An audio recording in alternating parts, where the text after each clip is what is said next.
Donc, très rapidement, petit résumé du dossier patient de Staminasis. Donc, le dossier se subdivise en sous-onglets. Le premier sous-onglet, c'est les informations de contact, donc les informations qui sont nécessaires pour identifier légalement une personne. C'est-à-dire, ça prend son nom, son prénom, sa date de naissance, ensuite de ça, son sexe ou son identité de genre. Et si on veut pouvoir transmettre de l'information au patient, il faut aussi avoir son adresse courriel. Donc, c'est la façon que Staminasis va communiquer avec le patient pour lui envoyer et ses reçus de consultation et également les documents que vous devriez éventuellement lui transmettre. Adresse, numéro de téléphone, c'est tout dans l'info-contact. Ensuite de ça, on a aussi les formulaires de consentement. Donc, c'est là où on va pouvoir, lors d'une première rencontre, faire signer un formulaire de consentement au patient. Et c'est là aussi où, si vous travaillez en équipe, vous pouvez partager le dossier du patient avec d'autres thérapeutes, soit qui travaillent avec vous dans l'équipe, ou soit qui travaillent avec Staminasis ailleurs. Et finalement, vous pouvez aussi exporter le dossier du patient en PDF.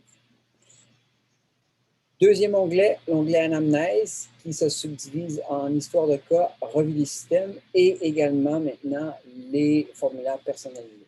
Donc, l'histoire de cas comme telle, elle est fournie par Staminasis. Ce sont des questions standards qu'on peut poser au patient. Si vous décidez d'utiliser ce formulaire-là, il est tel quel. Ensuite, on a la section qui est la revue des systèmes. Donc, tous les systèmes du corps humain y sont. Vous n'avez qu'à cliquer sur un système et toutes les pathologies en ordre alphabétique y apparaissent. Finalement, si vous n'aimez pas ou vous ne désirez pas utiliser ces sections d'histoire de cas et revue des systèmes, vous pouvez vous créer dans Staminasis des formulaires d'anamnèse personnalisés.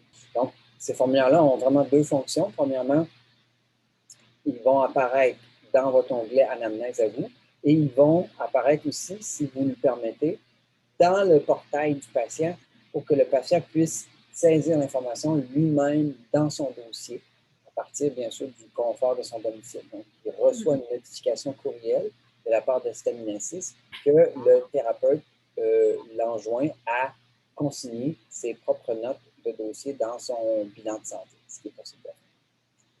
Donc, l'anamnèse. Ensuite, quand l'anamnèse est complète, on passe bien sûr aux notes de consultation proprement dites. Donc, encore une fois, Staminasis fournit une base de notes de consultation qui sont des formulaires de base.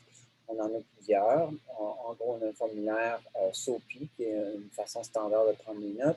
On a un formulaire hybride qui est entre le SOPI et l'ostéopathie. Et on a un formulaire aussi à main levée. Donc, pour les gens qui veulent utiliser des tablettes électroniques et prendre des notes à main levée, ils peuvent le faire. Encore une fois, vous pouvez aussi, dans votre profil de thérapeute, créer vos propres formulaires de consultation.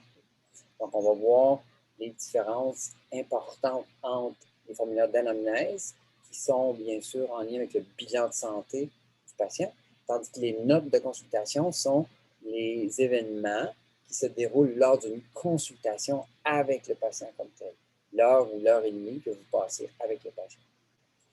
Autre section, donc, résultats de test. Donc, si le patient vous arrive avec des images d'un résultat de test laboratoire, des prises de sang, des analyses d'imagerie médicale, vous pouvez incorporer ces images-là, soit en JPEG ou en PDF, dans le dossier du patient. Onglet facturation, c'est là où vous pouvez mettre vos reçus de facturation, donc pour les consultations faites avec le patient. Vous choisissez votre destination, votre discipline, et choisissez les dates que vous voulez inclure sur le reçu. Et à ce moment-là, vous pouvez générer un reçu électronique et l'envoyer dans la boîte de courriel du patient.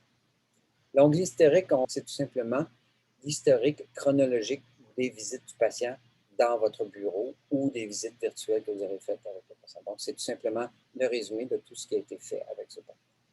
Et finalement, le portail patient est subdivisé en deux sous-onglets. Donc, on a le bilan du patient, c'est-à-dire les notes que le patient lui-même aura saisies.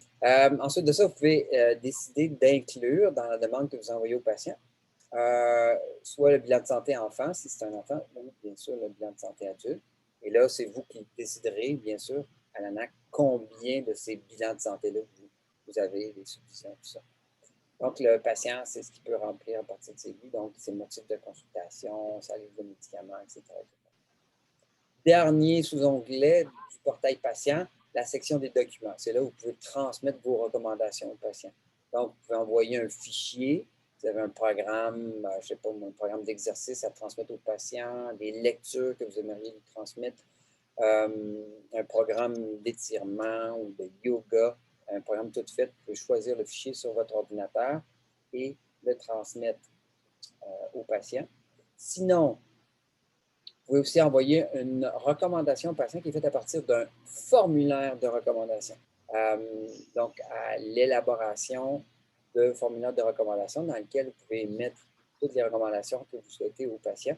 Et le patient, à ce moment-là, va être notifié par courriel, encore une fois, que vous avez fait parvenir une recommandation au patient. Et en cliquant sur le lien qu'il va recevoir dans l'email, il peut avoir accès à son onglet Documents du portail patient et il n'a qu'à cliquer sur la recommandation pour voir ce que vous lui avez transmis comme document. Et voilà.